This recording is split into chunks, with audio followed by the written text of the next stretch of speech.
Boa noite, pessoal. Estamos iniciando mais uma live Treinadores do Bem. Agradeço a todos a audiência e a confiança de sempre. Estamos trazendo hoje 2 feras do futebol masculino, hein? Kleber Rezende Binho, treinador do Rio Claro, categoria de base, e Jorge Parraga, treinador do Rio Branco, profissional agora, que vai defender o nosso clube aqui da cidade americana em 2020 aí, em busca ao acesso. Como convidado, hoje temos o Rafik Oliveira, de Belo Campo, Bahia, analista de desempenho de atleta e design gráfico. Vamos começar as apresentações. Eu vou soltar aí, primeiro o professor Binho. Boa noite, professor Binho. Fica à vontade aí para se apresentar, meu amigo. Boa noite, professor Rodrigo. Boa noite a todos aí da mesa aí, professor Parraga, Rafik também, pessoas do Esporte do Bem, todos que estão acompanhando aí. Uma honra para mim estar participando aí junto com essas férias do futebol aí. Bom, meu nome é Kleber Rezende, né, popularmente conhecido como Binho. Atendo hoje a empresa Rio Claro, né, estou no clube já fazendo 4 anos já.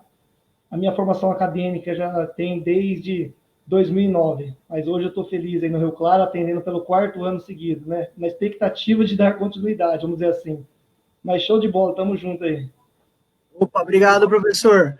Vou chamar agora o nosso ilustre convidado aí. Boa noite, professor Parraga. Boa noite, Rodrigo. Obrigado pelo convite. Albinho aí também, um abraço. Rafik também.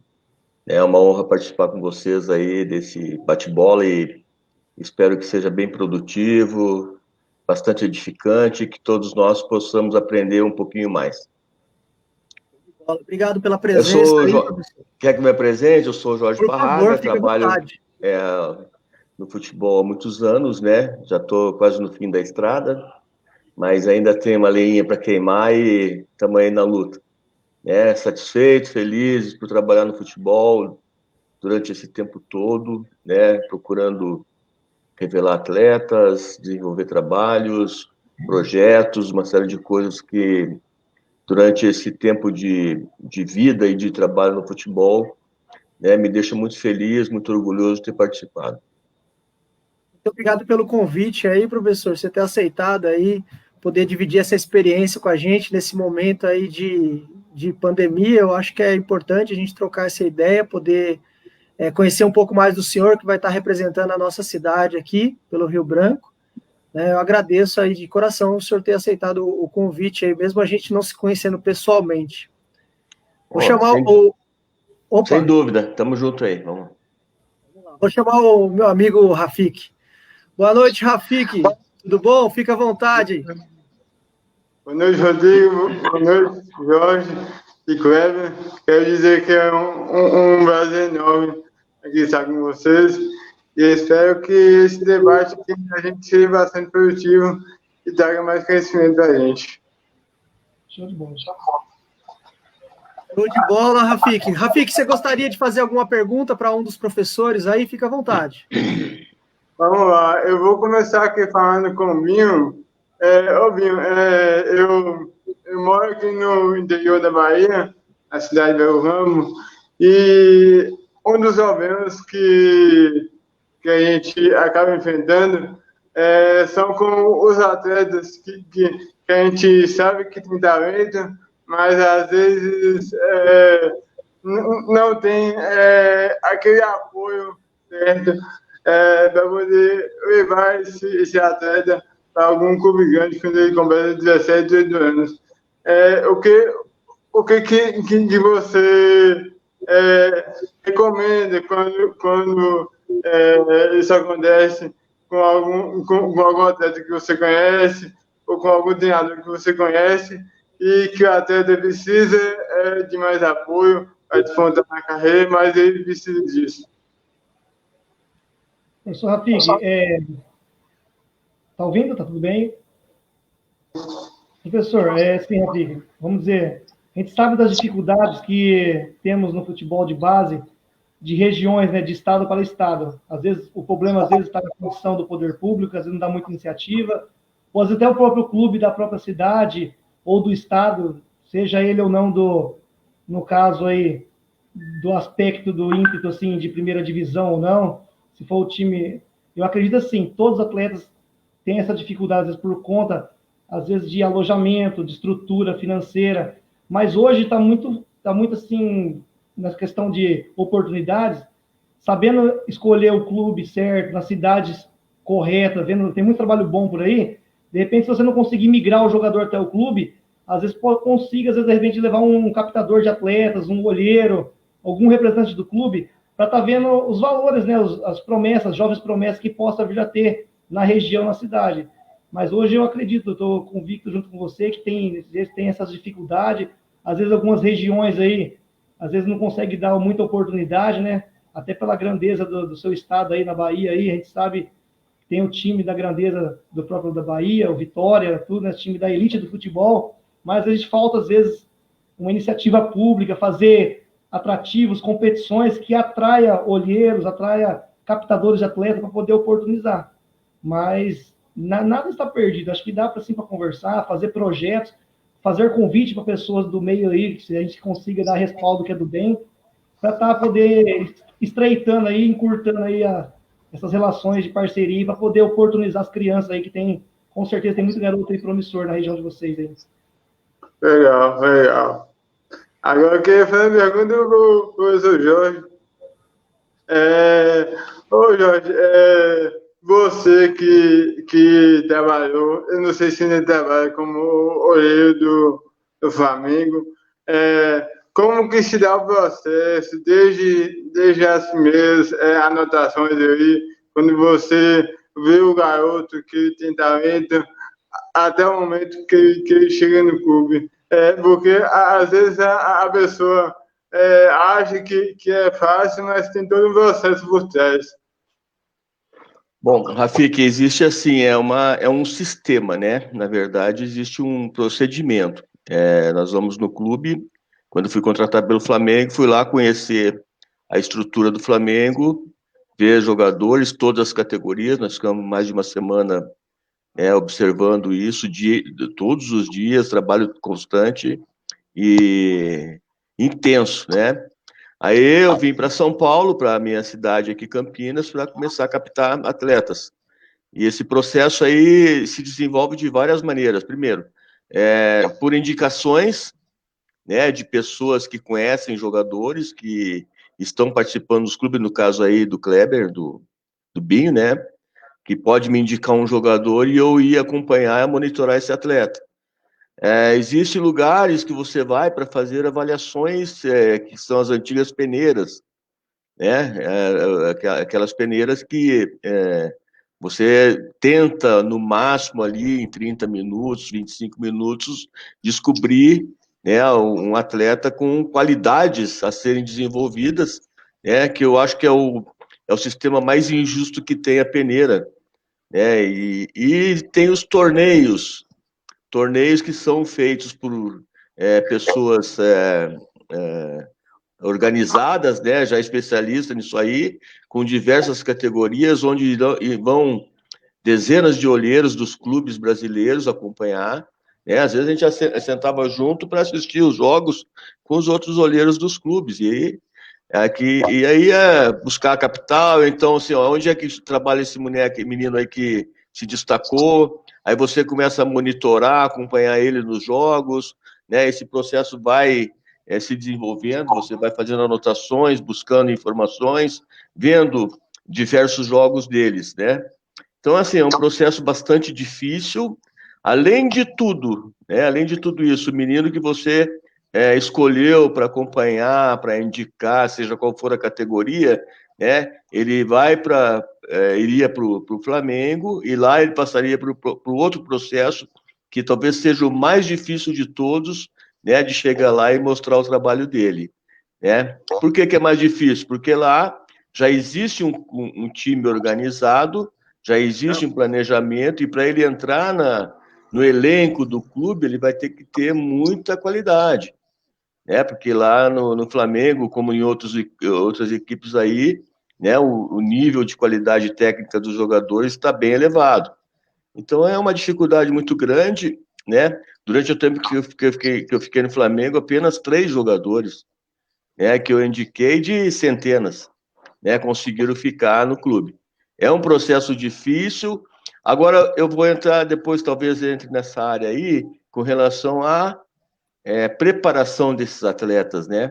Que é um negócio muito importante, e talvez o Binho e você aí que acompanha o futebol, né, devem saber que o nosso processo de trabalho, né, é bom, tá? Mas poderia ser um pouquinho melhorado devido à modernidade, vamos dizer assim, né? Então, o trabalho do captador. E aí, assim, ó, eu iniciei minha carreira como treinador dos juvenis da Sub-17 da Ponte Preta. Depois eu fui contratado pelo São Paulo para trabalhar com o Cilinho e fazer esse tipo de trabalho de observação técnica, né? Eu era assim o primeiro, eu fui o primeiro araponga do Cilinho no Brasil. Então eu ia ver jogos, ia buscar jogadores, ia fazer um monte de coisa, né? E aí parei, comecei a treinar e voltei há 2 anos atrás no Flamengo a fazer esse tipo de trabalho.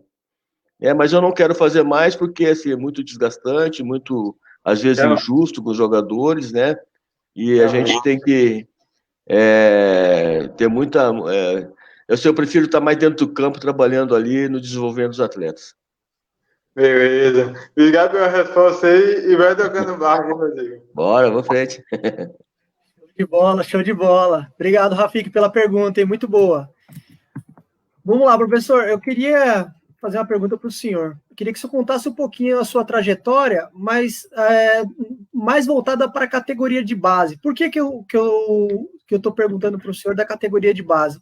Porque hoje eu acho que a base dos clubes do interior, elas estão um pouco... como que eu posso falar para o senhor? Não estão sendo bem utilizadas, não estão sendo... as pessoas não estão utilizando a base da maneira correta, né? Formação de atleta, preparação do atleta até ele chegar nos testes e para os clubes.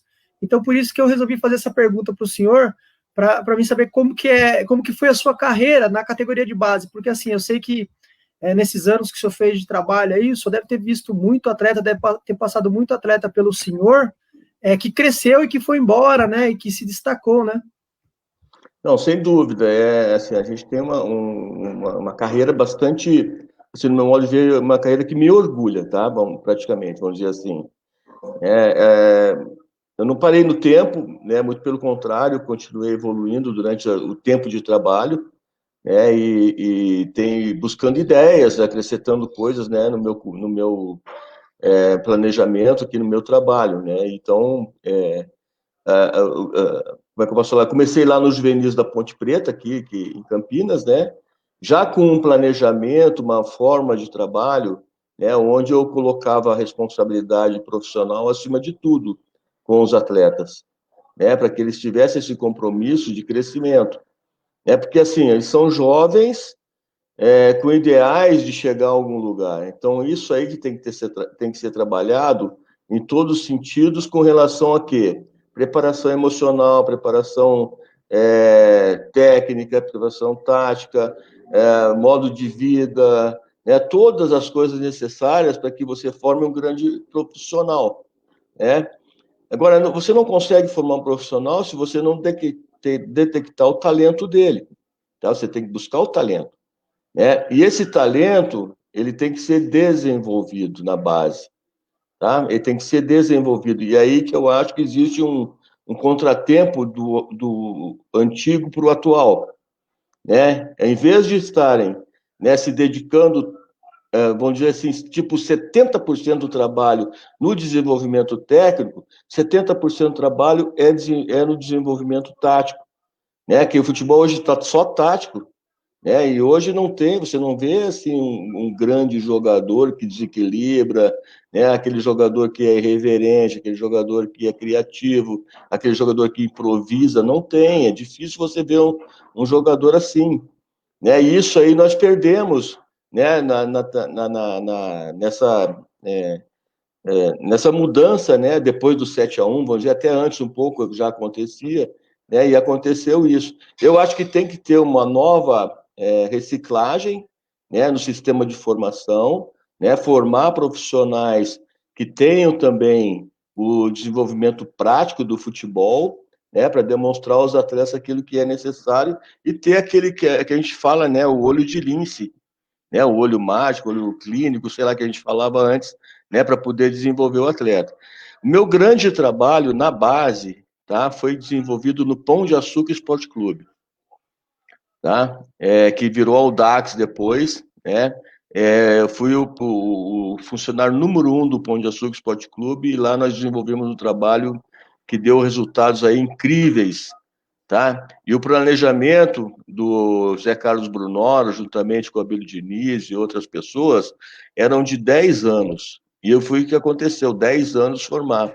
Nós tivemos a primeira grande avaliação, que é a maior avaliação nacional, com 72 mil jogadores, atletas, jovens, né, todos divididos de forma organizada, para tirar 72 meninos, tá? E foi para o centro de treinamento, aí teve uma coisa muito organizada, e aí saíram vários jogadores, né? Entre os que estão jogando hoje, Paulinho, Tietê, Rafael Martins, Bruno Pérez, Everton.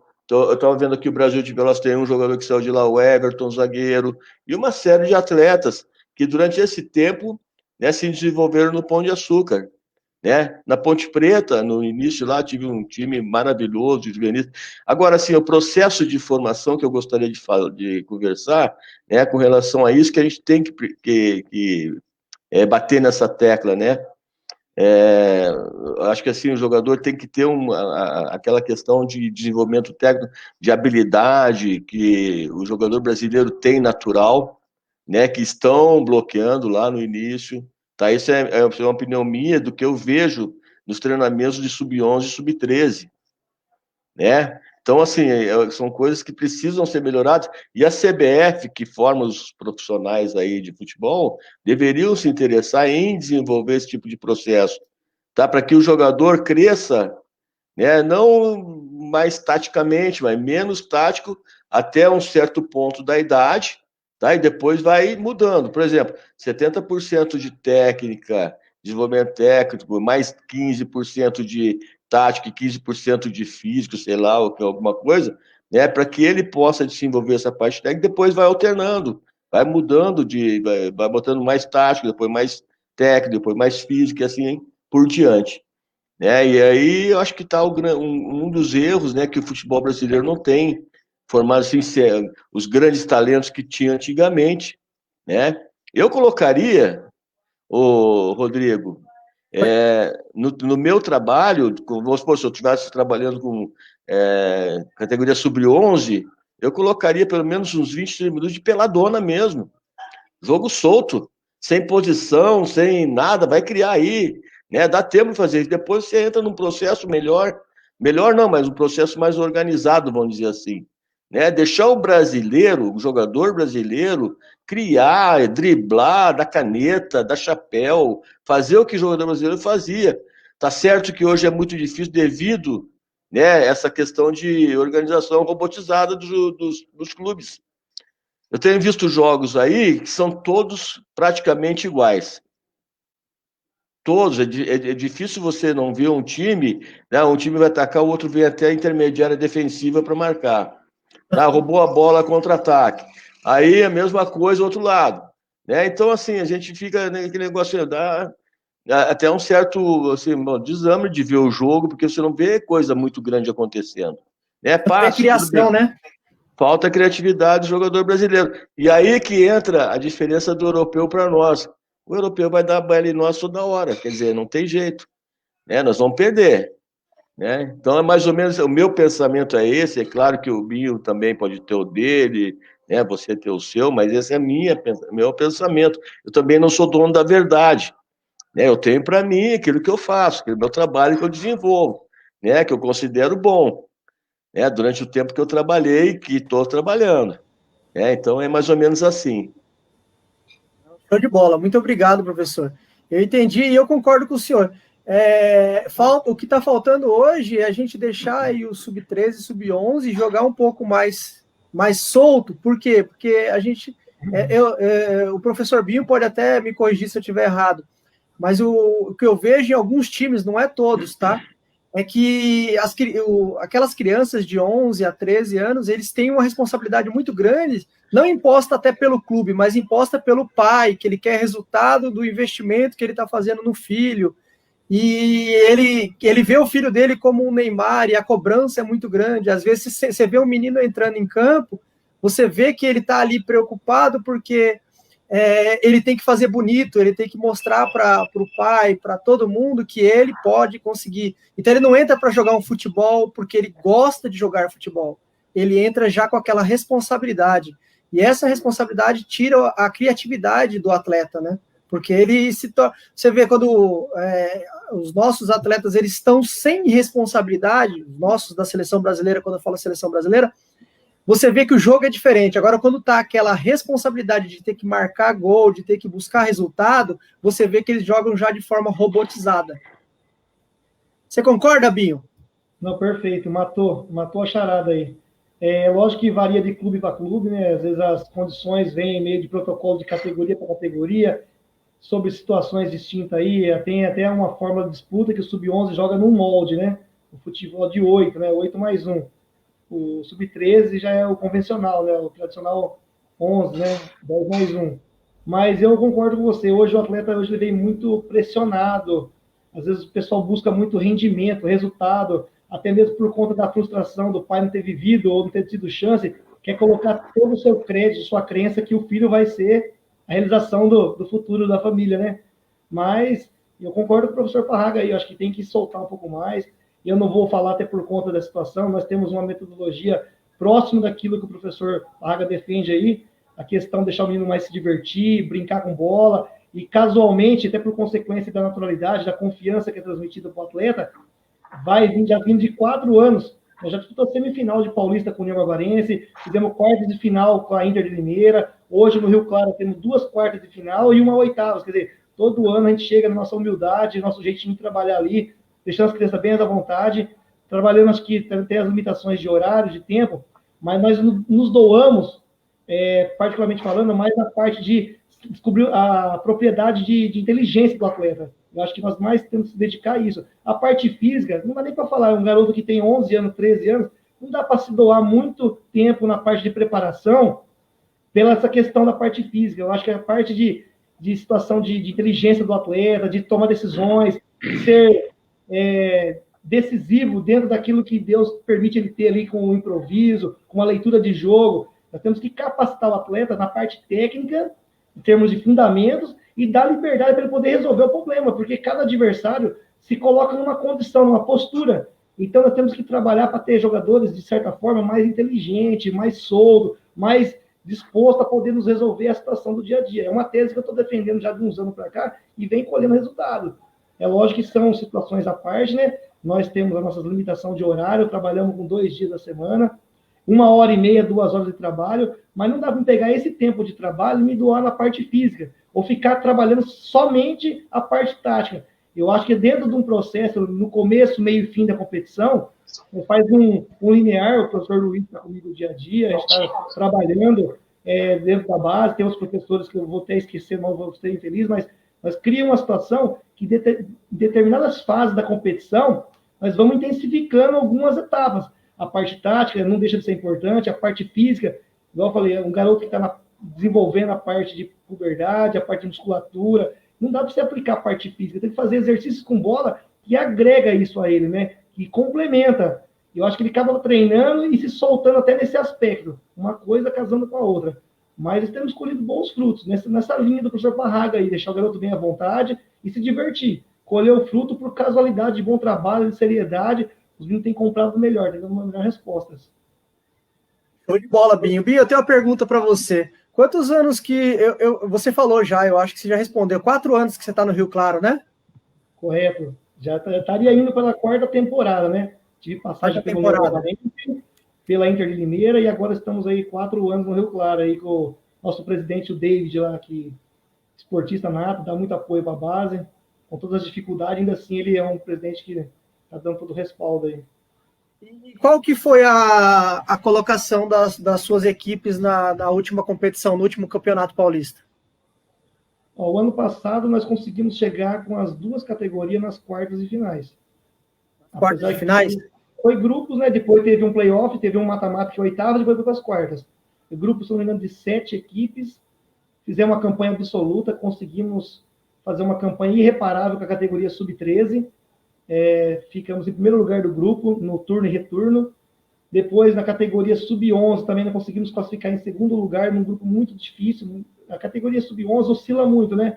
E pela até a questão da competitividade, as escolas que hoje defendem as bandeiras aqui da nossa região, tem muito clube, então, para nós foi um feito marcante, conseguimos ficar com a segunda colocação do grupo, e aí depois no mata-mata fizemos jogos contra Atibaia, Mogi Guaçu, e depois fizemos quartas de final, a categoria sub-11 com o Audax, nós ficamos para trás do Audax, e a categoria sub-13 nós perdemos para o Santos, nós fizemos quartas de final. Apesar de ser o Santos da elite do futebol, acho que foi uma experiência muito boa para os garotos, fizeram um bom campeonato, tanto a categoria sub-11, dentro de toda a estrutura que é cabível aqui, para nós foi um motivo de orgulho mais um ano chegar nos mata-mata aí da competição aí, fazendo de forma gigantesca aí à frente, lógico, com o apoio dos pais, as parcerias aí, fizemos bonito. Foi um ano marcante para nós ano passado e estávamos convictos que esse ano nós ia fazer de novo um bom trabalho. Categoria ímpar esse ano, seria a categoria sub-13 2007 e a 2009. Mas está encaminhado, está tudo torcer para essa fase passar o quanto antes e trabalhar, né? Muito bom. Deixa eu te fazer, aproveitando aí, a maioria dos atletas que você trabalha na equipe do Rio Claro, eles são da onde? Eles são de Rio Claro mesmo ou eles são daqui de Americana? Essas crianças sub-11 e sub-13? É assim, o Rio Claro foi convidado através de uma empresa, né, do Camisa 10. A Camisa 10, no caso, eu sou coordenador da escola. A Camisa 10 é americana, e aí em parcerias com o antigo gestor, no caso o Baldo, que era o presidente da antiga gestão do Rio Claro, nos convidou, né, e aí, no caso, a gente fizemos um bom trabalho e está cada ano se renovando. Hoje, no caso, nós temos atletas num raio mais ou menos de 50 a 60 quilômetros, em cidades aqui vizinhas nossas. Nós temos jogadores de Boituva, tem jogadores mais longe, alguns, né, no caso, assim, tem jogadores de Pirassununga, de Araras, de próprio Rio Claro, mas é um time assim, que abrange não somente atletas de Americana e Rio Claro, é da nossa região toda aqui. Apesar de não ter alojamento, não tem nem idade para alojar os garotos, os pais, como eu falei, são os maiores financiadores do projeto aí, eles fazem as loucuras dos bate-volta da vida aí, tem garotos que viajam aí 1 hora e meia aí, às vezes faz o sacrifício para poder não perder treino aí. Mas o nosso time, vamos dizer assim, é um time assim, de um reduto assim, de garotos de várias regiões aqui, de várias cidades vizinhas aqui. Legal, show de bola. Essa era a minha maior dúvida, que eu imaginei que não pudesse ter alojamento devido à idade deles, né? E de onde eles seriam. Agora, quanto ao tempo, eu acho que assim, o tempo que eles gastam para vir treinar não é muito. Por quê? Porque eu sou natural de São Paulo, né? E eu levava lá para andar 16 quilômetros, cara, 2 horas. 2 horinhas. Então, assim, as meninas que treinavam lá no Centro Olímpico, né, elas levam de 2 a 2 horas e meia para chegar para treinar, entendeu? É desgastante para elas também. Só que é tudo de trem, metrô, né? É diferente. Agora, já das cidades vizinhas, assim, é a distância, né? Não pega trânsito, mas é muita estrada, né? 2 pontos para ser abordado aí. A questão assim, tem uma base que é do Camisa 10 de Americana.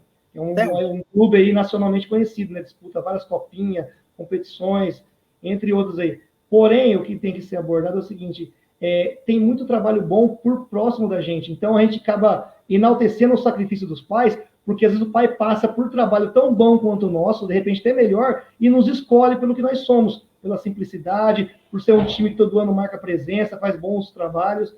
Então, isso que nos motiva e nos dá mais orgulho, né? É lógico que é um sacrifício ponderado. O atleta viajou 1 hora e meia, 2 horas no carro. Só quis pontuar esse sacrifício, porque às vezes ele se dispôs, né, para fazer esse sacrifício com trabalhos tão bons próximo deles. Que bola. Rafik, você tem alguma pergunta aí para algum dos professores? Queria fazer uma pergunta para o Jorge. Ele falou aí sobre a questão dos treinadores, que é preciso haver uma reciclagem agora, e é um assunto que é muito questionado agora, né? A gente vê aí treinadores que são muito questionados por sua forma de trabalhar, Abel Braga, Cuca, Vanderlei Luxemburgo, que são da geração do senhor, E aí eu queria entender o seguinte, nesse momento de pandemia que a gente está vivendo, ou então quando há algum imprevisto, que às vezes o clube que você trabalha não tem um calendário no segundo semestre, como que o senhor se capacita para que esses comentários, tá ficando velho, tá ficando gaga, para que esses comentários não possam acontecer? Porque, como o senhor disse, é preciso de uma reciclagem. Não. Boa pergunta, assim. É o seguinte, ó, nós somos uma geração, né, onde o futebol brasileiro mandava no mundo, né? O futebol, o país do futebol era o Brasil, né? Todo mundo respeitava muito o futebol brasileiro, né? E esses treinadores são dessa época aí. A reciclagem que eu falo é no seguinte: para você ser um técnico de categoria de base ou um profissional, né, você tem que ter uma certa experiência, não só a teórica, que é importante, tá? Não vou aqui, né, dar uma de cabeçudo e dizer que o teórico não é importante, porque é tão importante que tem treinadores aí surgindo, né, com alta capacidade, que talvez nunca tenham jogado futebol. Tá? Mas eu acho que o principal de tudo é você ter a teoria e a prática, para poder demonstrar, para poder ensinar, para poder mostrar para o menino qual o movimento que você faz para bater na bola, como que você faz para não chutar a bola para cima. Agora, não sei se vocês vão concordar comigo, eu tenho visto aqui na televisão, e antes aí da pandemia, os jogos da Série A do futebol brasileiro. E se você for analisar, de 10 chutes dados ao gol, de 6 a 7 são por cima do gol, velho.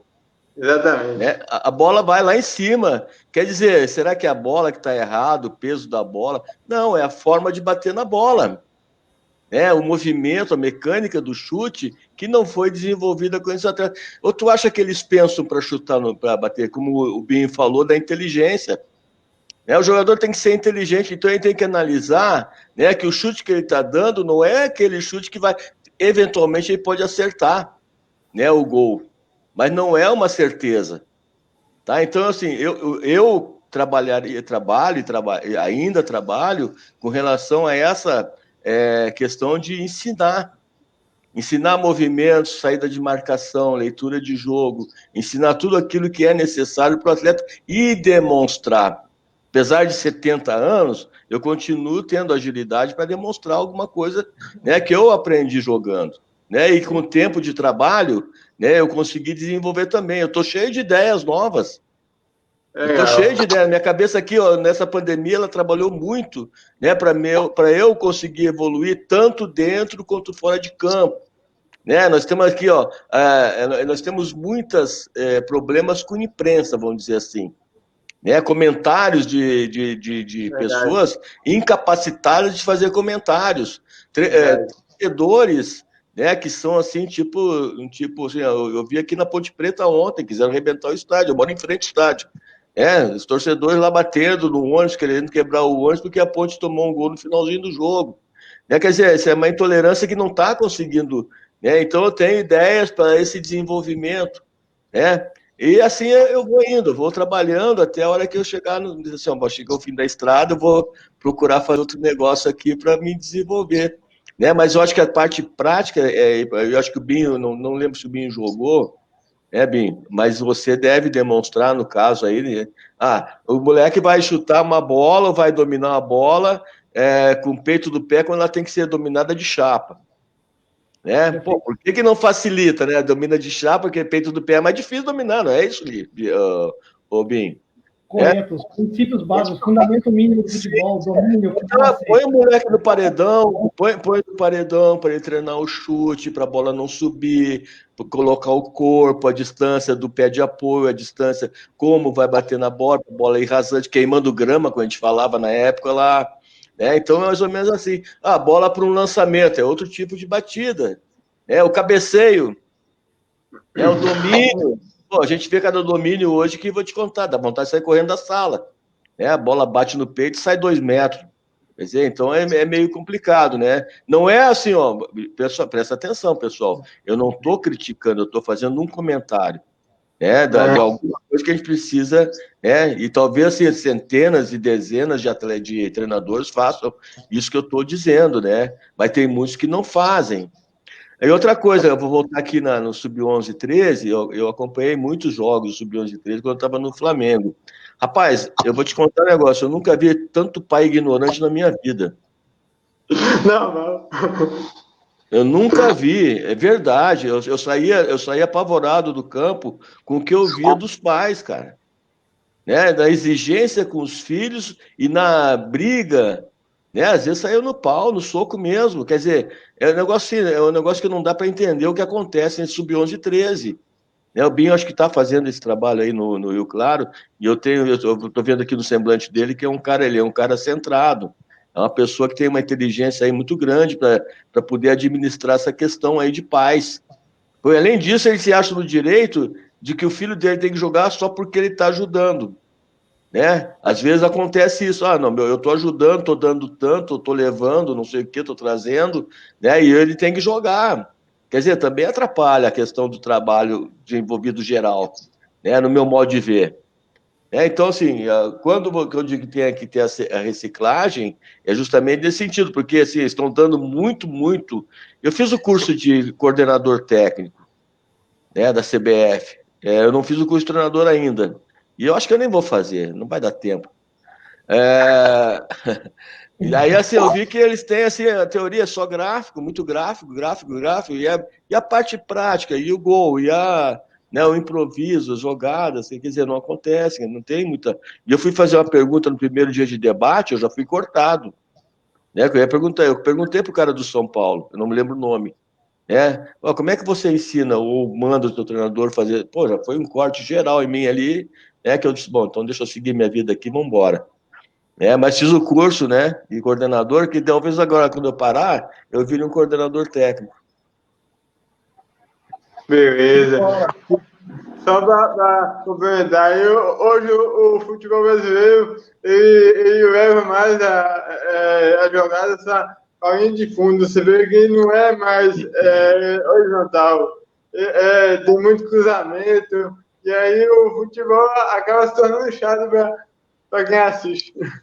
Agora eu vou lembrando do Bobinho aqui, porque eu sou muito fã do futebol do interior de São Paulo, e eu vejo que há uma ligação entre o futebol amador de São Paulo e o futebol profissional, porque assim, às vezes um time que está jogando uma quarta divisão paulista, ele consegue se aproximar de times que jogam campeonatos amadores, mas que tem bons atletas. E aí eu queria fazer essa pergunta para você, Bill. Se você vê que ainda o futebol amador de São Paulo ainda produz atletas, ainda produz frutos para o futebol profissional. Ô, professor Rafik, é o seguinte, eu vou ter o cuidado de falar que tem muito jogador na Várzea aqui que deveria, falar pra você, coloca no bolso muito cara que ganha milhões aí, viu? Você vê o alto rendimento que assiste jogo na televisão aí, você citou muito bem, hoje o jogo se define em bola parada, é um jogo truncado, jogo feio, de pouca criatividade, e às vezes você até investe alguns minutos aí de lazer, você vai na beira de campo do amador da vida aí, ou às vezes até numa divisão mais inferior aí, você vê atletas com potencial que se tivesse tido a oportunidade devida, ou de repente uma ligação, uma cunha, com certeza o atleta poderia estar aí fazendo uma boa representação. E hoje, como se diz aí, né? Hoje o clube estão vindo de encontro precocemente, estão buscando no ninho, no berço ali, na maternidade. Hoje atletas com 9 anos têm sondagem de clubes aí da elite do futebol, 9, 10, 11. Então, assim, conforme vai passando as idades, não é descartada a possibilidade de um atleta do amador, da várzea aí, ter a sua oportunidade, mas o pessoal do alto rendimento, eles estão vindo com estatística, com análise de desempenho, tem números ali para buscar jogador precocemente no sub-11, vamos dizer assim. A gente fez jogo ano passado do Paulista, a gente não conseguia controlar o assédio, e às vezes a gente tinha uma dificuldade porque a gente trabalhava o psicológico da criança num sentido, a mentalidade, os pais, e às vezes o pai acabava se perdendo com a sede de arquibancada, é o olheiro do time A, do time B, vindo de forma até, às vezes, até, muitas das vezes, antiética, fazendo promessas, corrompendo os garotos, sem, muitas vezes, valorizar todos os princípios que a gente podemos estar intermediando, fazendo uma mediação aí, o garoto subir no próprio clube e, às vezes, fazer uma gestão de tentar empregar o garoto no monitoramento, num clube mais sério, mas o desespero vai tomando conta. Mas, em cima da sua pergunta, acho que dá, sim, tem atletas de potencial que dá para poder investir, não se perde pela idade, não. Show de bola, Binho. Acho que o Rafik caiu aí, a internet dele sumiu ele da página aqui. Vou aproveitar e já vou fazer mais uma pergunta aí para você aí. Binho, ficamos cerca de mais ou menos 5 meses aí parados aí sem treino, né? Qual é o principal desafio aí para o retorno da base? O que você acha prudente a base voltar a treinar sem a gente ter já uma vacina já para toda a população? Eu não vou querer entrar em polêmicas, eu vou defender as situações. Observando a situação, é lógico, são crianças, tudo, né? E os segmentos, vários segmentos, respeitando protocolos, já estão voltando aos poucos, né? Eu defendo a tese, se o clube oferecer uma condição aonde consiga, ao menos, detectar, aferir a temperatura, fazer protocolo de segurança, trazer a situação ali onde o menino já é detectado, que ele não tem nenhum problema diagnosticado com o Covid, algo parecido, cravando agora segunda-feira, vai dar 5 meses parado, você citou muito bem. Eu acredito que se for, daria para estar voltando aos trabalhos, independente se fosse em termos competitivos ou treinamento. Eu vou tomar umas porradas por causa dessas afirmações aqui, mas não olhando pelo aspecto de competição.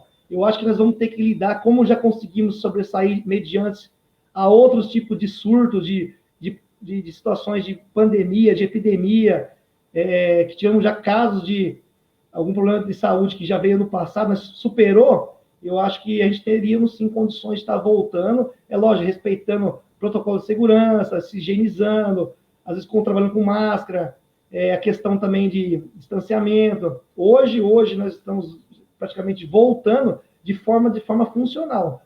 Nós estamos preparados para estar voltando, atendendo grupos reduzidos, trabalhando a parte de coordenação física, como se fosse uma academia ao ar livre. As questões de competição e campeonato, se fosse ao meu ver, olhando por um lado, alguns segmentos estão atendendo normal, olhando por causa de shopping, o comércio em geral, aí você vai a questão do banco, mas a criança não vai no banco, as crianças não estão indo na escola, mas eu acredito ainda, tanto pelo aspecto de imunidade, a criança no caso aí, eu acredito que daria para voltar a fazer um trabalho tranquilo, uma situação de ar livre, assim, acho que daria para estar voltando. Eu acho que se for bem coordenado, né, bem organizado, eu acredito que dê.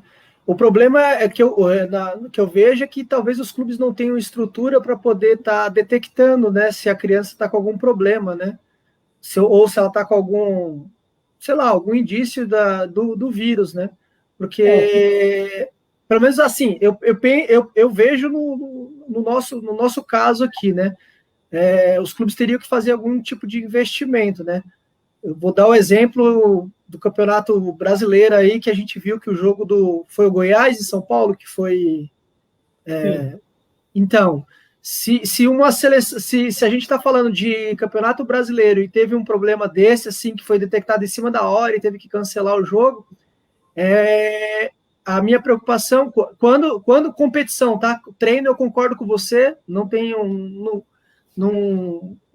discordo de nada, você está certo mesmo. Eu acho que tem condições da gente voltar a treinar dessa forma separada, em grupos reduzidos, até porque quando você vai no mercado, você vê lá o mercado, eu fui esses dias no mercado aqui próximo da minha residência, não vou fazer propaganda do mercado, né, porque ele não é patrocinador do meu time, mas fui no mercado e você vê criança para todo lado, correndo, pegando no chão, caindo, a mãe levantando, isso e aquilo, então assim, sem muita preocupação, né, mas quando a gente fala de competição, eu fico um pouco preocupado, não sei o que você acha.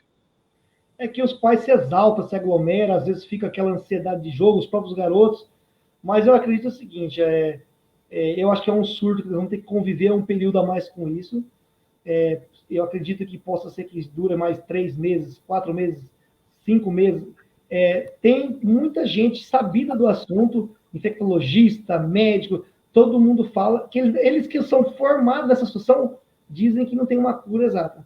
E muita gente que não é formado, o tio da padaria, o cara fala que até... Se falar que erva Santa Maria cura, vai tomar o chá e vai... Erva cidreira, então não existe uma verdade declarada. Eu acho que deveríamos ter responsabilidade que estamos falando e vamos estar vivendo. Eu acho que temos que ter a questão assim, conscientizar o pessoal, isso vai ter um convívio para o resto da vida. Alguns países já adotam essa situação de higienização, de máscara, acho que vai ser espelho para a gente conviver com essa situação, mas eu defenderia a tese que se os pais tiverem um pouco de consciência também, saber subdividir essa situação, mesmo com a situação financeira aí difícil de todo mundo se colocar na condição de foi avaliado, não tem o problema ou tem o problema. Eu acredito que nós teríamos condições de estar voltando, retomando, e de uma forma ou de outra, todo mundo vai, se não passou pelo problema, vai ter que passar e vai ter que sobreviver por isso, né? Bola, obrigado aí. Eu defendo que deveria ter competição também. Se a gente temos todos esses segmentos em andamento, vou pegar um voo aéreo. Eu vou ter que, independente da classe que eu estiver sentado no banco, eu vou estar num convívio durante 1 hora, 40 minutos, com pessoas ali que só fizeram aferição de temperatura. Ninguém vai apresentar um atestado que pode sentar no banco do avião. Eu fui no mercado lá, por conta das situações distintas, que tem ali, não é um ar livre, é aglomerado, ou que seja não tem ali, ninguém entrou com um atestado que não está. Então, se aferiu a temperatura, a pessoa está de acordo, não tem nenhum sintomas que compromete, temos que dar disciplina no pessoal e cada um saber da sua limitação. Eu tenho grau de risco em casa, então eu tenho que me cuidar um pouco a mais.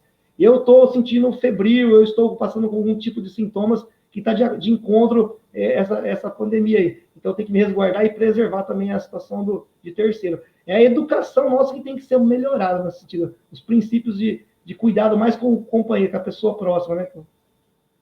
Porque não é uma gripezinha, né? É uma gripe que mata, né?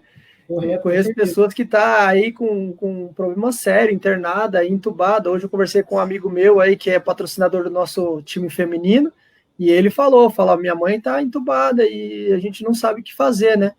E pode acontecer com qualquer um, isso aí não... Então, vai mesmo da consciência de cada um. E quando a gente fala de atleta, a gente tem que ter um cuidado, ainda mais quando a gente fala da categoria de base, criança, né? Porque a criança ela tem uma imunidade maior do que a do adulto, mas ela vai chegar dentro de casa, né? Mas eu concordo com você, tudo que você falou está perfeito, Binho.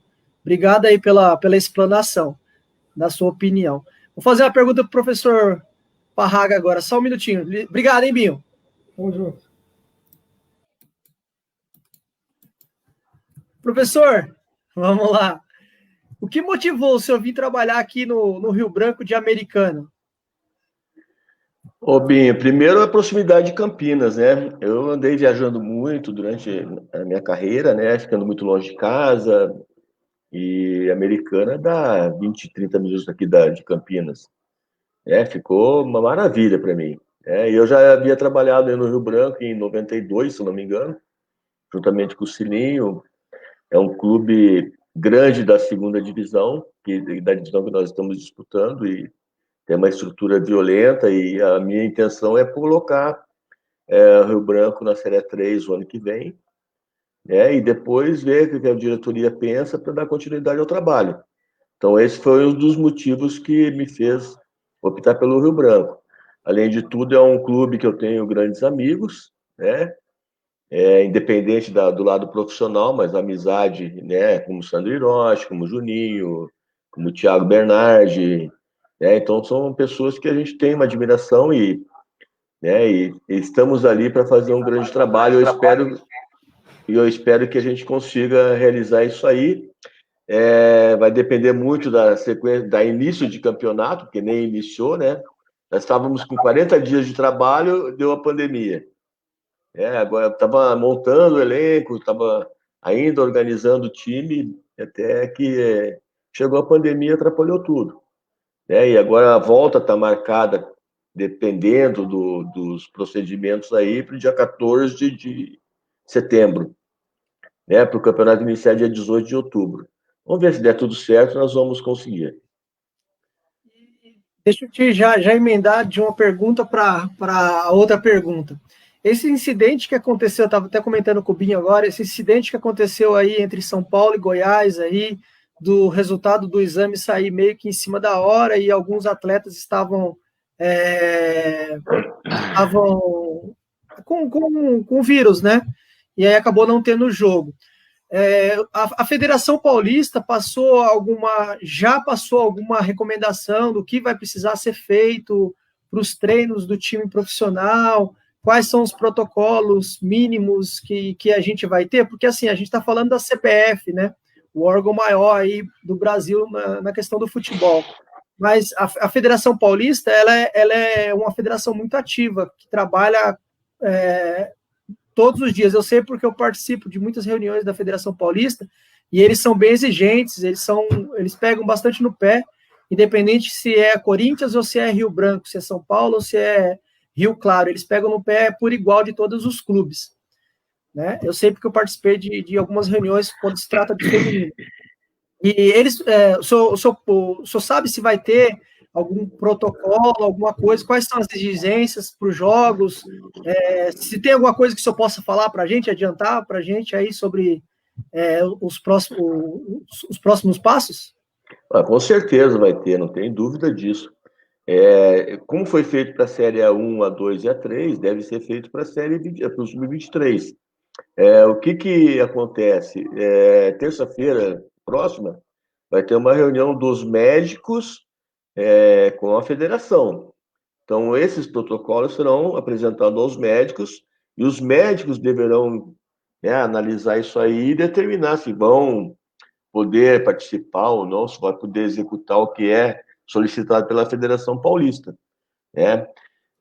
Com relação à contaminação, eu ouvi falar lá no começo que 70% da população iria se contaminar. E isso aí é um negócio que talvez seja até inevitável. Quem tem que se cuidar são pessoas de alto risco, no caso aí os acima de 60, pessoas com normobildade, é assim que se fala, né? As pessoas que já têm alguma questão de doença, coisa assim. E mesmo assim, você pode pegar em qualquer lugar. Você não consegue, todo cuidado é pouco, eu saio para andar, eu procuro andar afastado das pessoas, eu procuro me cuidar o máximo possível, lavar minhas mãos, fazer aquela higiene solicitada, usar álcool gel, tudo que é necessário de prevenção eu estou fazendo. Até agora eu estou sobrevivendo, conseguindo chegar.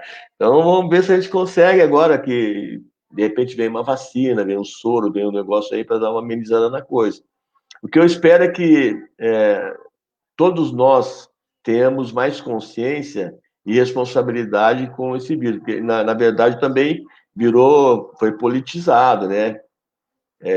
O pessoal entrou muito nessa aí, porque não acabaram em São Paulo com os pancadões, os funks lá.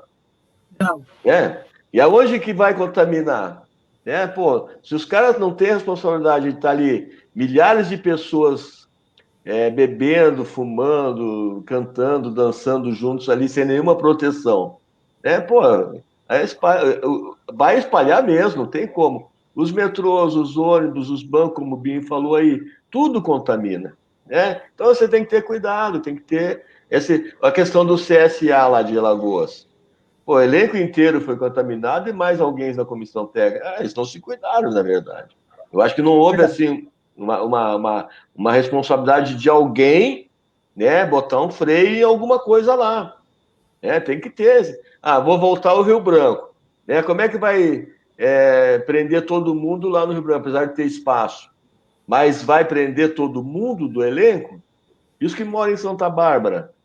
Tá? E os que moram em Americana vão para casa, eles não sabem onde que eles vão. Então é um negócio meio difícil, meio complicado.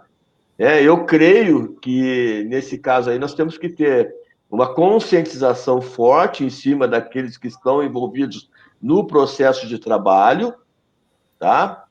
Isolar exatamente bem esse pessoal, para não entrar nada de contaminação e seguir a vida. Até acabar, como o Binho falou. Vamos esperar que daqui a 3 meses, daqui a 2 meses, sei lá, a gente consiga ter uma aliviada nesse... O negócio é brabo, hein, cara? O negócio aí... É verdade. Não é brincadeira não, né? Rapaz do céu, né? E, assim, você tem que ter os cuidados necessários, né? Eu acho que é isso, Rodrigo. Todos nós estamos ansiosos para começar os trabalhos, né? Eu trabalho de domingo a domingo com futebol, gosto muito disso, faço por prazer, nem viso o lado financeiro, até porque eu trabalho com futebol feminino e o lado financeiro do futebol feminino é menos um sempre, né? Nunca é nem zero, é sempre menos Você um. Você é revelador de meninas? Revela? Tem algumas atletas aí que saíram do Rio Branco e estão aí pelo Brasil afora. Vou pegar umas aulas com ele aí.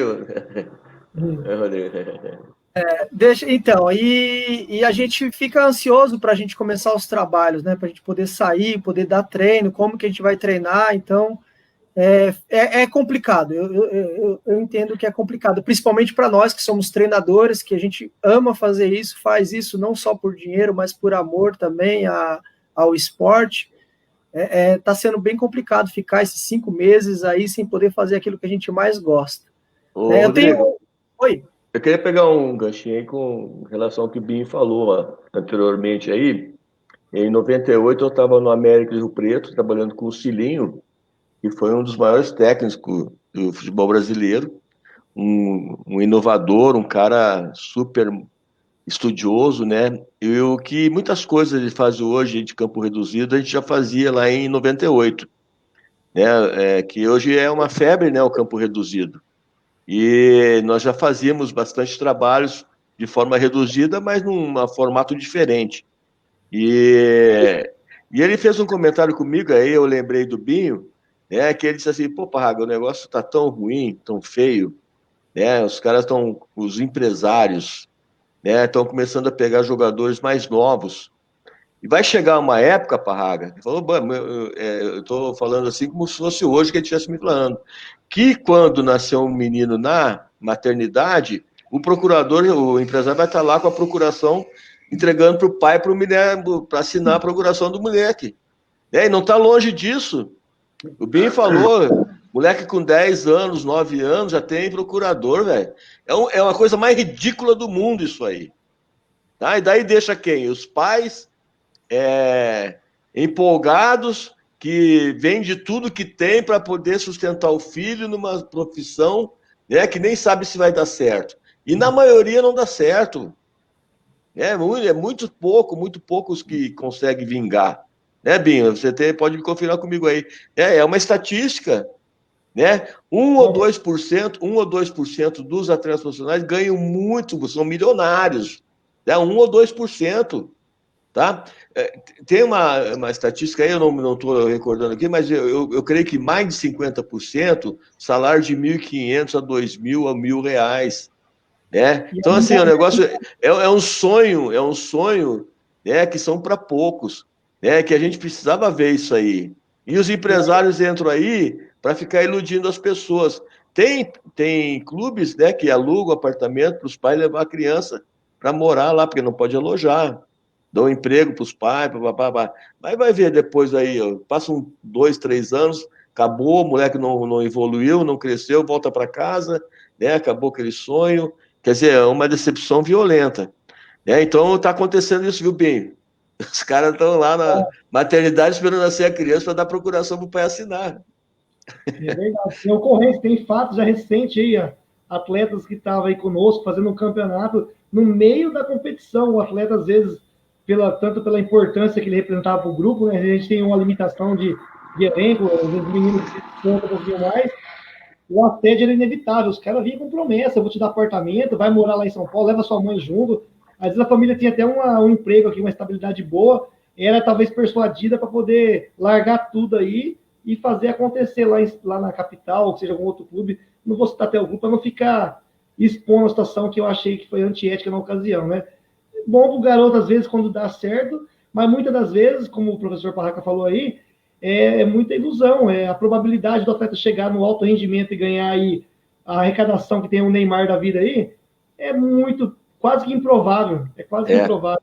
A maioria vai jogar no clube de uma divisão menor aí, vai ter um salário talvez aí, seja aí 1 salário mínimo ou 2 salário mínimo, e ainda quando tiver aí competindo, que às vezes o calendário é 3 meses de competição, ou os 6 meses que seja, se o time chegar até a reta final, e depois desvincula todo mundo, e aí espera virar o ano para contratar de novo. Aí os caras tiverem que pagar um aluguel, tudo. E eu não minto, não. Eu prego para os pais desde pequeno. Eu explico toda essa situação para ter cabeça boa, não inverter valores. ter os princípios básicos que é a família ali, fidelizar, acreditar no projeto do clube, e as coisas vão acontecer, no tempo de Deus tudo vai dar certo. Não se aventurar com falsas ilusões aí, promessas, não, porque se deixar realmente, está na maternidade, está buscando lá. Não pergunta nem se é canhoto ou se é dentro. Não pergunta nada. Se o menino já tem uma tendência para futebol, por mais que às vezes o pai fala, o pai defende a tese que o filho é craque de bola. Quando perde, nós somos burros. Mas quando ganha, eu que treinei aqui em casa. É complicado. Deixa eu só botar mais uma. Eu tive de coordenador na Ponte Preta, eu não me lembro o ano, mas foi 2014, 2013. E tinha um empresário lá assediando um jogador, né? E esse empresário, eu cheguei para o jogador e disse assim, fulano, você tem casa, tem apartamento, tem alguma coisa, você mora onde? Não, mora num barraco, coisa alugada, né? E o cara tá te assediando, tá sim. É o seguinte, pede para ele uma casa, para assinar para ele. Pô, o empresário ficou doido, ele queria vir me processar, queria, né, fazer... Como é que você faz uma proposta desse pro moleque? Eu cheguei, mas você não acha que ele vai ganhar, vai ser um grande jogador, que você vai apostar nele, por isso que você quer pegar a procuração? Não, é assim. Então, pô, dá uma casa para ele, tá precisando de uma casa para ele assinar para você, não é justo? É um negócio bem justo, né? Pô, o cara queria briga, né? Quer dizer, tem muito empresário bom, Binho, mas também tem muito safado aí que eu vou te contar, velho. Dá nojo de ver esses caras aí. Ah, jogador é meu, jogador não sei o quê.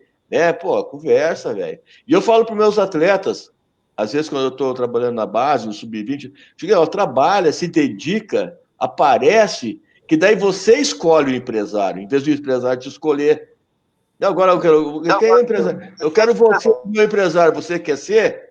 Pronto, e vai embora. Agora o cara vai lá, pega, o cara assina por um celular, assina por uma geladeira, assina não sei por quê, né? E aí o cara, quer dizer, no fim não dá nada.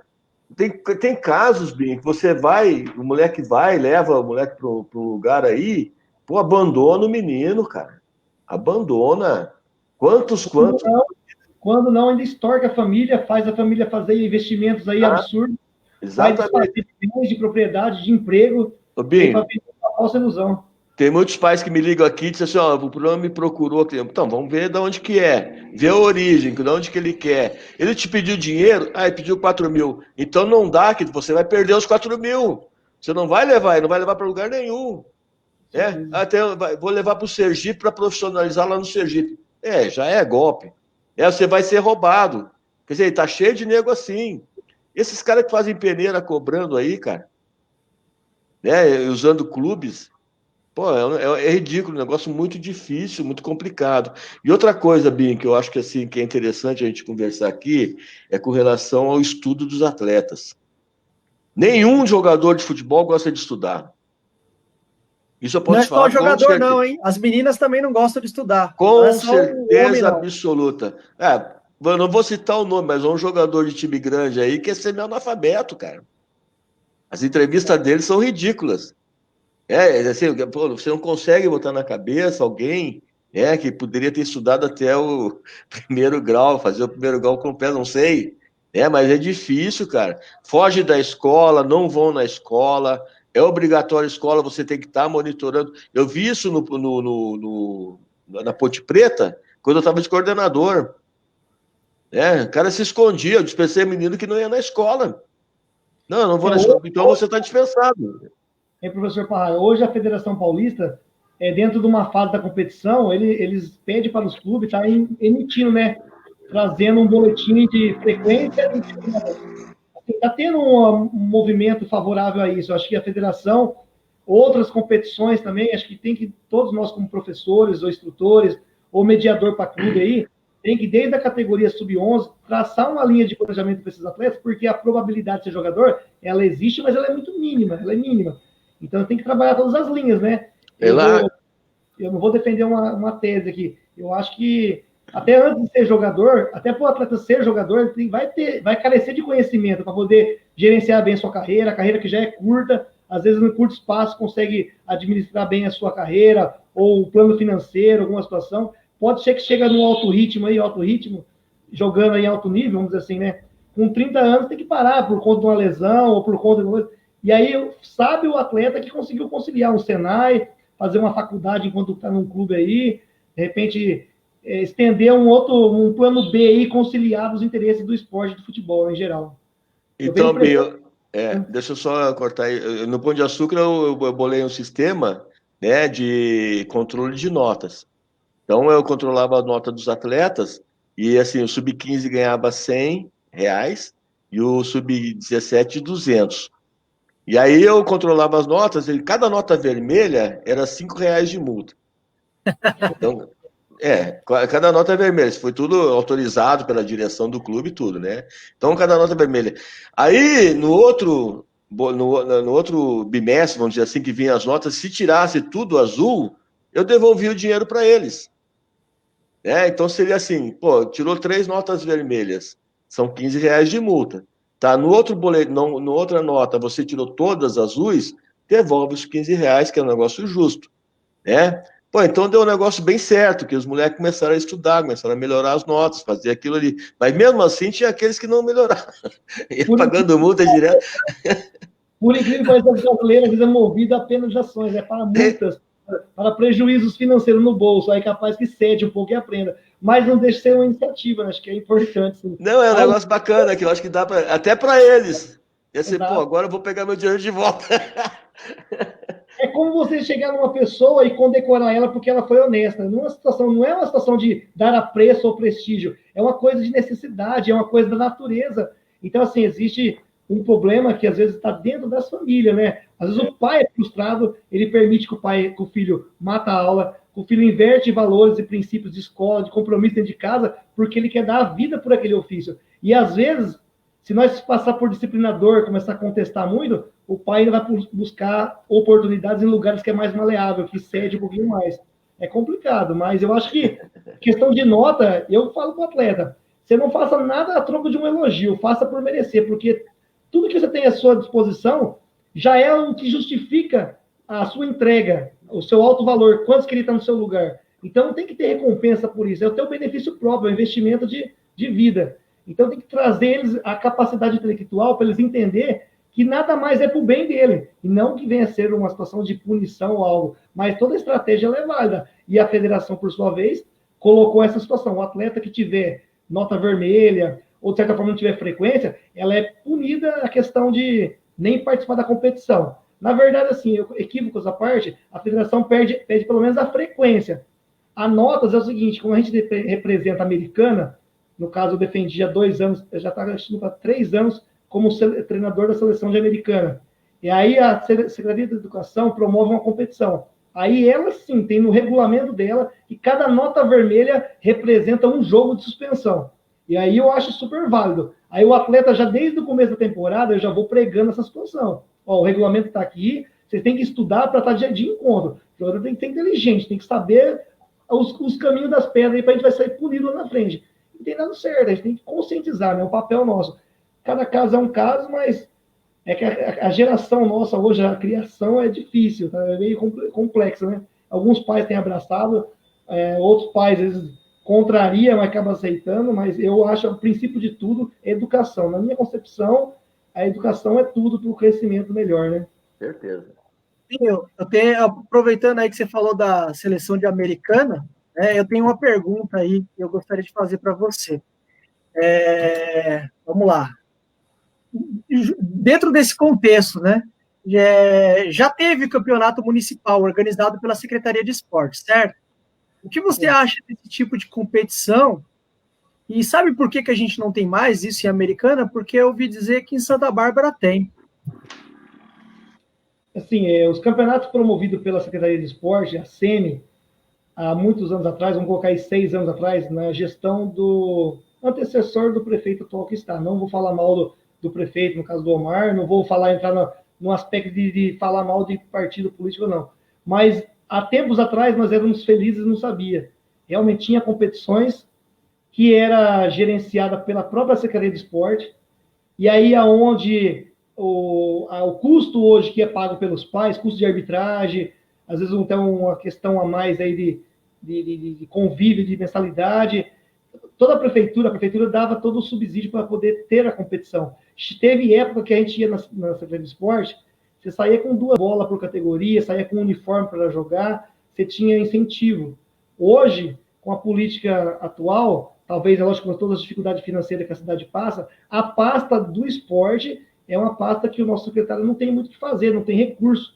Então, por isso que nem compete a mim falar bem ou mal, mas eu acredito que poderia ter uma iniciativa privada com a representação que tem um prefeito, o próprio secretário de esporte, se ele não tem condições de bancar a competição com dinheiro do Fundo Social, mas a representatividade dele como pessoa poderia chegar numa empresa, pedir para ela custear essa situação, fazer a Copa, dando exemplo de uma empresa tradicional, como existe aí, né, algumas competições, o Paulistão é Copa Chevrolet, vamos dizer assim. Então, eu acho que teria que partir uma tendência que viesse fazer acontecer, não colocar na conta do pai de aluno, ter que pagar as despesas, que eu acho que tem meios de fazer. E outra vez, fora a política também, a questão de, hoje, quem gera a competição na cidade é uma entidade, uma liga, e acaba sendo ela até ainda bem que tem a liga, porque ela acaba convidando os clubes que se interessar em participar, participam, mas tem que ter despesa, vai ter que pagar as contas. E aí entra quem quer. E nesse entra quem quer, muitos clubes americanos acabam ficando de fora, né? Porque não tem condições de pagar, às vezes vai pagar, fazer um investimento, times mais selecionados, mais elitizados, acaba vindo para buscar o troféu, não vem fazer social. Então deveria ter uma política mais social, com regulamento, com formatos, que viesse atender garotos de iniciação mesmo, garotos que não têm vínculo federativo, garotos que é iniciação. E eu tenho algumas ideias em relação a isso. Sou contra a atual situação que se é pregado o campeonato da cidade. Quando nós disputamos pela seleção de Americana, nós ainda estamos num patamar que tem as suas vantagens, tem os meninos mais fortes, mais trabalhados no sentido de ser a base, né, de um clube, mas tem muito projeto bom, sério na cidade, projeto social, que acaba não tendo chance de participar dos campeonatos por conta do quê? Uma por causa de custo, despesa, e outra por causa do formato. O que deveria ser feito? Deveria ser feito organizado pela Secretaria de Esporte, pela SEMI, como é em Santa Bárbara do Oeste. Lá tem regulamento, não pode jogador de fora jogar na cidade, o jogador tem as suas faixas etárias sub lá, mas já teve épocas que em Americana, né, tinha limite de jogadores federados, isso equacionava, deixava todo mundo no mesmo patamar. Se o campeonato é alto rendimento, vai jogar competição de alto rendimento, não discriminando o atleta que mora na cidade de jogar. Mas eu acho que deveria fazer algo mais voltado para o social. Isso é um conceito meu. Não sei se eu respondi a sua pergunta, né?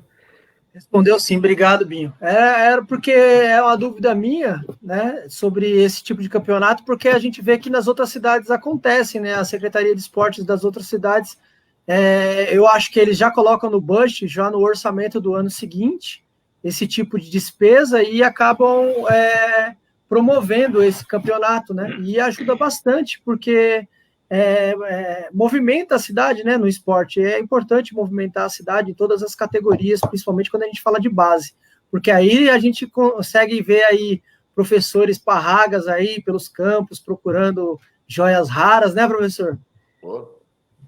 Continua, né? Eu gostaria de agradecer a vocês aí pela participação da live.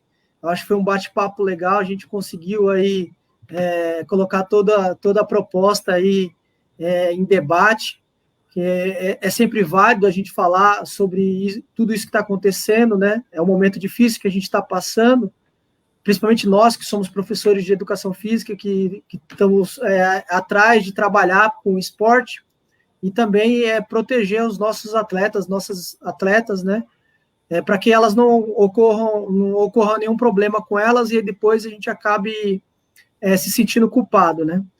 É um momento difícil, eu acredito que está voltando o esporte, estou vendo que está voltando o esporte, mas a gente tem que adotar todos os protocolos aí, né, e ter a consciência tranquila que a gente está fazendo o certo, né, se acontecer algum incidente, como pode acontecer quando o nosso jogador está jogando, dele se machucar, ele se lesionar, é um incidente, é uma coisa, é 1 em 1 milhão, né, mas para que a gente esteja a ciência que a gente fez de tudo para que seguiu todos os protocolos, por isso que eu falei dos protocolos, né, que hoje isso está sendo bem falado aí, então eu acho importante que a gente frise que está voltando o futebol, eu não vejo a hora de poder voltar a treinar nossas atletas, né, elas estão fazendo treinos individuais aí, eu tenho acompanhado, mas a gente está querendo voltar a treinar, como o Binho mesmo falou, mesmo que seja como se fosse funcional, personal, para a gente poder fazer alguma coisa e acompanhar os nossos atletas, né?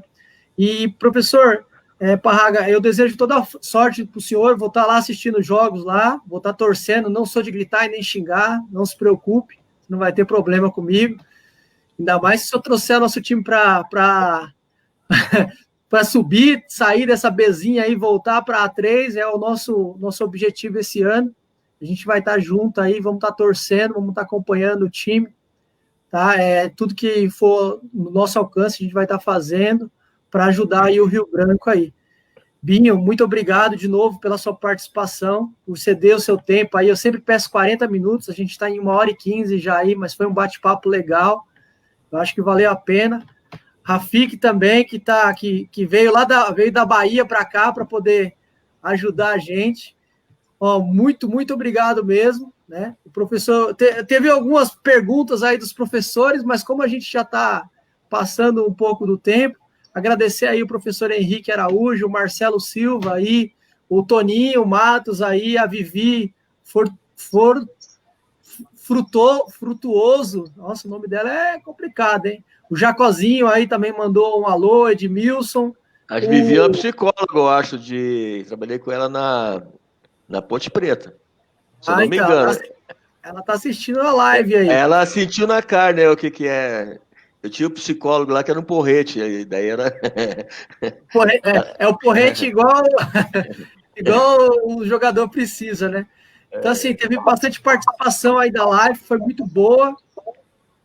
E muito obrigado aí para vocês. Não sei se Rafik quer falar alguma coisa, alguém quer falar mais alguma coisa para a gente encerrar? Só queria agradecer mesmo a oportunidade. Pedir desculpa aí se eu deixei o Binho e o professor Jorge na saia justa, mas eu acho que esse que deve ser o caminho, né? A gente deve questionar para que o nosso conhecimento sempre possa evoluir, né? Muito obrigado aí. Valeu, Rafik. Não, show de bola. Da minha parte, só dizer também, pelo amor de Deus, conhecimento sempre bem-vindo.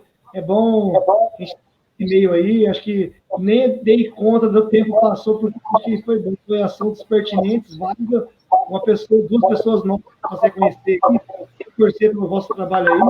E podemos estreitar relações aí, podemos ser úteis para esse trabalho. Inclusive, se tiver promessas, joias aí, vamos manter contato aí, que com certeza será dada oportunidade para todo mundo aí. Acho que temos que ser canal de bênçãos aí, poder promover oportunidades e tentar alcançar o máximo possível de criança para o bem, entendeu? E o professor Parraga aí também, faça as palavras do professor Rodrigo aí. Sorte de bênçãos para o senhor aí, que o senhor possa fazer um bom trabalho, uma carreira aí brilhante pela frente no Rio Branco aí, e subir o Rio Branco, o tigre da cidade, para A3 aí. Tá bom. Quero agradecer ao Rodrigo aí, obrigado pela oportunidade, Rodrigo, o Binho aí e o Rafik, né? Foi um prazer muito grande participar com vocês aqui dessa live e desejar a todos aí muito sucesso. Dar um abraço aí a quem acompanhou, né? Quem foi citado aí, ao Chico, que mandou uma mensagem para mim aqui no celular. E desejar a todos aí muito sucesso, viu, Binho? Teu trabalho aí, vou torcer para que você chegue bem longe aí no futebol e consiga aí, né, desenvolver um grande trabalho, assim como o Rodrigo, né, com as meninas aí, o Rafik lá na Bahia, né, Rafik? Um abraço a todos aí, obrigado. Fiquem com Deus aí, um bom final de semana, e é isso aí, tamo junto, o trabalho precisa continuar. Força aí, Rio Branco, força, Rio Claro, força aí, o Rafik aí, tudo de bom para vocês, um bom final de semana, e muito obrigado aí, até a próxima. O trabalho precisa continuar.